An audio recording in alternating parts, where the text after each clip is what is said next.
ये मैं आपको बताना चाहता हूं कि आज यूनाइटेड नेशंस के अंदर आज डिबेट हो रही है और रेजोल्यूशन पास होगा इस्लामोफोबिया के खिलाफ। ये हमारी वजह से है।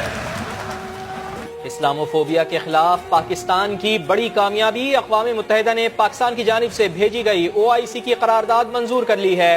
करारदाद में 15 मार्च को इस्लामोफोबिया से निमटने का आलमी दिन करार दिया गया है। वजीर आजम पाकिस्तान इमरान खान ने ट्विटर पैगाम में पूरी उम्मत मुस्लिमा को मुबारकबाद दी।